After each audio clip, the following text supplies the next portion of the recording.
Yes, people, good morning. What's going on? Welcome back to Stretford, Paddock. Hope you guys are all doing well. We are here with your daily Manchester United news, and I've got plenty transfer news to get stuck into, including news around the futures of Anthony Elanga, Donny van der Beek, Harry Kane, Harry Maguire, and of course Dean Henderson as well. And we'll be getting stuck into all of that in this videos and giving you some updates on just what is going down.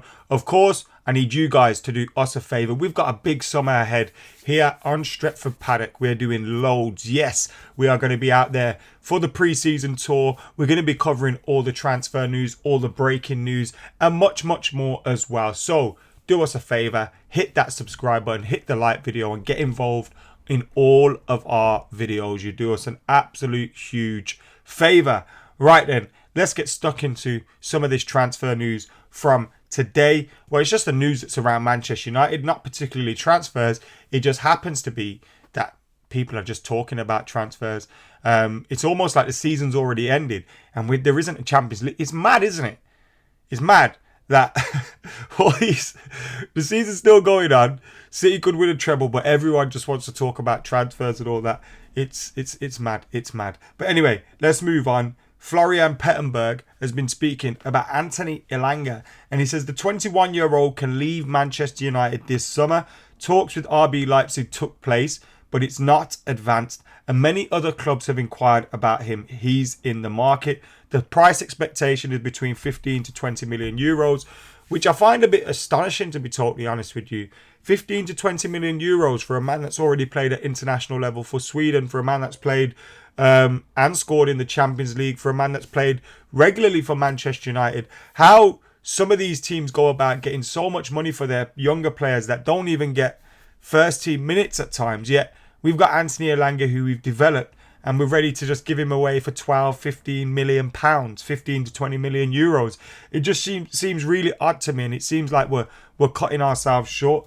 Obviously, the players and the club kind of probably tried to do the player a favour in terms of, because he's come through the academy and we haven't paid anything for him, give him more of a chance to leave by showing a lower asking price. But there's so many clubs there that want him. I think we should be putting in a little bit more of a higher transfer fee, and of course asking for a potential percentage of the next sale or profit, because this player, look, I don't think Anthony Elanga is going to make it at Man United if he stays, but I do think he could go abroad and boost his profile, boost his career, boost his image, and therefore be on the receiving end of bigger transfer fees in the future.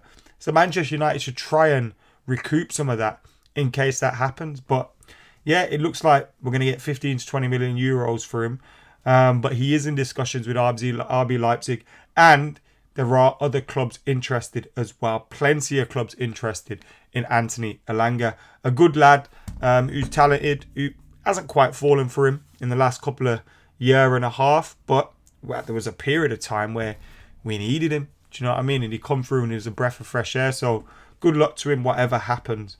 Rob Dawson from the ESPN also reports Manchester United are prepared to let Dean Henderson move to Forest once David De Gea has signed a new contract. Sources have told ESPN. De Gea's deal at Old Trafford is set to expire on 30th of June, but talks over a new contract are in an advanced stage. Why do we need to wait for De Gea's contract to be signed? Sounds really bad and ungrateful, and I love David De Gea, but why are we even renewing his deal? It just seems bonkers to me. It just seemed absolutely bonkers to me. Obviously, we haven't got the funds maybe to be able to buy players from elsewhere for our goalkeeper, because we want to get a midfielder or two, if we want to get a striker, and we want to get this, that and the other. But we need a goalkeeper as much as we need any of those players. We're just in a position where we probably can't afford it. Therefore, we've got to cut our cloth accordingly. But Dean Henderson could be on the move to Forest. There's another 20 to 30 million pounds you should be getting for him, especially with the way Nottingham Forest spend money. Again, you look at that. If you can get 20 to 25 million for Henderson, 15 million to 20 million for Elanga, you raise about 40 million pounds there for two players that haven't really been playing for Manchester United's first team. Could be a good bit of business, and it could help in terms of us bringing more players in. Donny van der Beek, according to Fabrizio Romano, it's an exclusive according to him, We'll explore options on the market in the next weeks as he could leave Manchester United. Donny loves the club and Ten Hag, but he needs and wants to play regularly next season. Told he'll be ready for pre-season after a long injury. So Donny van de Beek again, a move looking like it's on the horizon for him. Again, another player where we can recoup some funds for. We paid £40 million for him.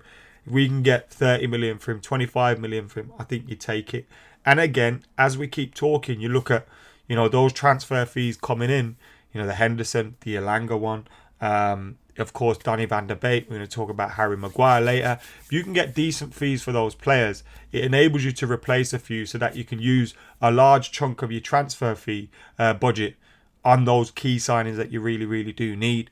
So yeah, good news, I think. Donny van de Beek. We have to shake up our midfield, I think. Mason Mount would be an incredible signing. I think we need one or two more in there as well, still, depending on how many leave. We definitely need one more, maybe two more. If like, let's say Donny van de Beek, Fred and McTominay left, you're probably going to need Mount plus two. But yeah, that's what the latest is with Donny van de Beek. Right then, Harry Kane, Harry Maguire. Could there be a swap deal about to go down between these two? Obviously, they rarely happen, swap deals. So the deals would probably be exclusive of each other. So it'd be a deal for Harry Maguire. It'd be a deal for Harry Kane between the two clubs. But they'd help each other out, you know what I mean, if in terms of the deals. I ain't foreseeing that happening. We're hearing a lot of talk at the moment about Harry Kane going to Real Madrid. It looks like that could be a possibility, although it's believed Manchester United haven't given up on Harry Kane yet. They aren't expecting that, he will definitely sign for Manchester United. Ange Postecoglou was appointed by Spurs, and he could target Harry Maguire, the Manchester United captain, as his first Tottenham transfer, with the added hope it could tempt Harry Kane to stay. My club were about to sign Harry Maguire. I'm not sure if I'd be staying. But nevertheless, Maguire 30 is expected to be the subject of interest from other clubs this summer, having slipped down the pecking order at Old Trafford this season. To be fair to him, he's a much better player than he's showing himself at Manchester United. And he has shown himself in the last 2 years. It shows you what pressure Manchester United could do. But has he gone too far the one way? Do you know what I mean? Look, I don't mind if Spurs want to take him. Come and find out for us. It says, despite falling out of favour, he will still attract plenty of suitors, with Spurs believed to be in the market for a centre-back. Maguire and Kane know each other well from the England national team and are thought to be close, a fact which could be used by Spurs to tempt their all-time goal scorer to remain at the club as they embark on a new era under Postecoglou. Kane has even recommended signing Maguire in the past. Harry Kane's leaving Spurs. Harry Maguire is probably going to go to Spurs with the money that they make of Harry Kane. I can't see them both playing together at Spurs, although stranger things have happened. And of course, you've got the fact that Harry Kane might just bottle himself leaving again. Although Real Madrid are sniffing about at the minute. So there you have it, guys. Let us know what you think. Should we let Harry Maguire go to Spurs in the hope that it gives us a little bit of a boost with Harry Kane? I think we should just get a budget fee for him. Anyway, you hear about, Kim Min-jae and him potentially coming from Napoli.